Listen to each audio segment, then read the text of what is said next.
Xbox fanboys downplayed this game as soon as they heard it was a full-length adventure based on a game pre-installed on the PS5. Everyone else, upon hearing those words, was very excited, considering that game comes pre-installed on the console for a reason. It's a fantastic showcase of the features of the DualSense controller, and it's a very cute, charming, and most importantly, fun platformer very reminiscent of the PlayStation 1 and 2 era with things like Crash and Spyro. And upon meditating deeper on the topic, I realized that Sony and Nintendo have a lot of these cute platformer IPs, and Microsoft doesn't really have any. Their mascot is basically Master Chief, or at least he's been on the box of every Xbox I bought. And we all have to tip our hats in admiration for Halo making console FPS a popular genre in the first place, but I've never experienced something like Astro on an Xbox, and awkwardly enough, this takes the Nintendo formula that I've always enjoyed from games like Mario and Kirby and boosts it to an unprecedented level, considering the console has leagues more power than the Switch and can handle things like environmental collision and physics on every surface on the screen. Combine this with chipper, upbeat, whimsical music, a rock-steady frame rate, cornea-popping graphics, and controller effects that tickle your palms, and you've got not only fully aroused Sony fans, but engorged reviewers across the board, minus the previously mentioned gentlemen with Gears of War tattoos on their forearm that wish they could take a break from copy and paste annual COD titles to taste something with a little flavor.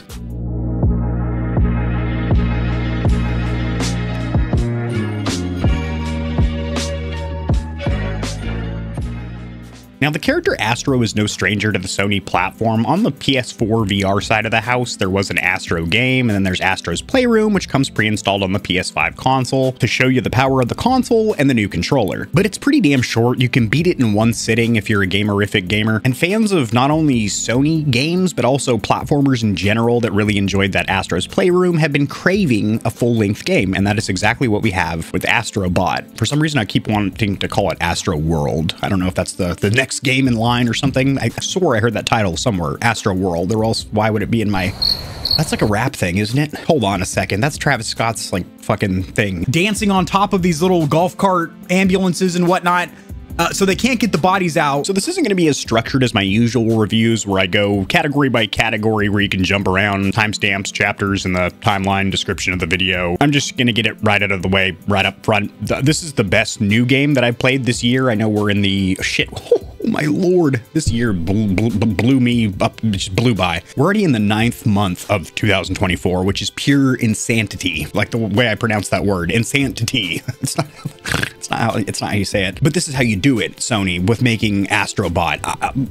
The core concept sounded good, a full-length Astrobot game, but I don't think anybody really knew how good it was going to be until we started flicking the sticks and the things that really shine. Graphics, obviously, but come on now, it was gonna look good. We knew that. The soundtrack, you've got 80 plus tracks and they're all bangers, just like the original. Each one is themed to fit the world or biome that you're in, and they're dynamic. They completely change with the action on screen, and when you dive underwater, it doesn't just mute or turn down the sound, it actually changes the equalizer to where it sounds like you're listening to music underwater. Furthermore than that little audio trick, every piece of the environment that you might interact with, snow, sand, everything moves with the most realistic physics and just in a very pleasing way. When you're smacking sprinkles of candy, it's flying around the screen, not to mention there's sound coming out of the speaker of your controller. And the controller is definitely a highlight of this game, considering it's a first-party SIE, Sony Interactive Entertainment title. They're going to make full use of the DualSense controller, so the haptic feedback vibration is going sicko mode. The adaptive triggers, they're used frequently. That speaker, she's talking to you a lot. That little microphone, I haven't gotten to the spot yet, but you probably blowing it. The touchpad, yeah, you're going to be swiping on it. Gyro motion aiming, yeah, you're going to be tilting your controller around. All the features that make a PlayStation controller over the last 3 generations. You know, PS3 is when they started introducing some real slick features on their controller, like 6-axis motion sensing.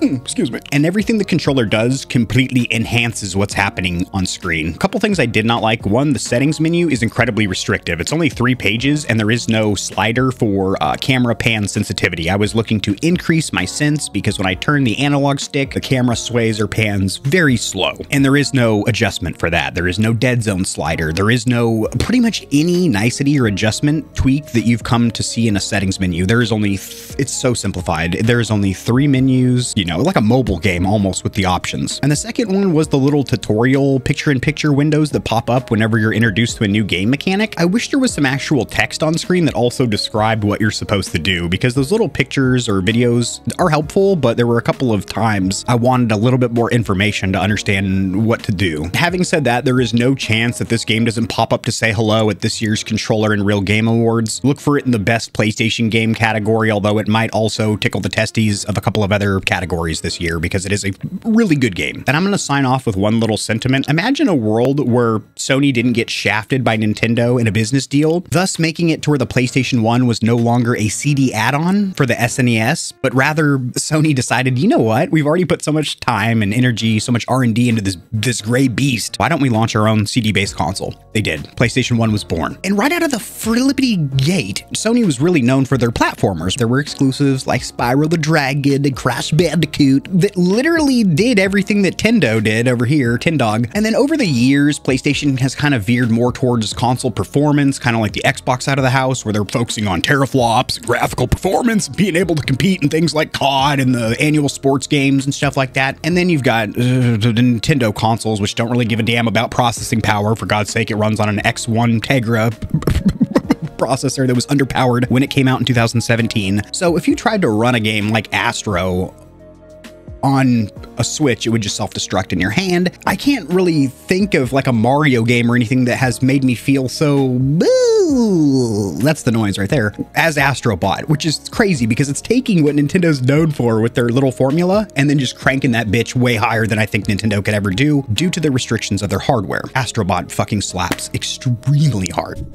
Drop in the comment section below what you think of this game. Does it suck meat, or is it the meat dealer? Is it the butcher? If you enjoyed the video, liking it helps it to get seen by more gamers, so this information will reach and assist them as well. Much like the back of the TV, I've got plugs for all of my socials down there in the description below. And your wallet will greatly thank you if you check the description, because there are exclusive discounts on a ton of products, including controllers, KontrolFreeks, keyboards, mouse pads, clothes, and energy drinks. And keep in mind that you, the viewer, keep this channel running. The more Stallions and Stallionettes trotting around the stable, the better, so mollywop that subscribe button like it owes you money, and we'll have the same amount of fun tomorrow.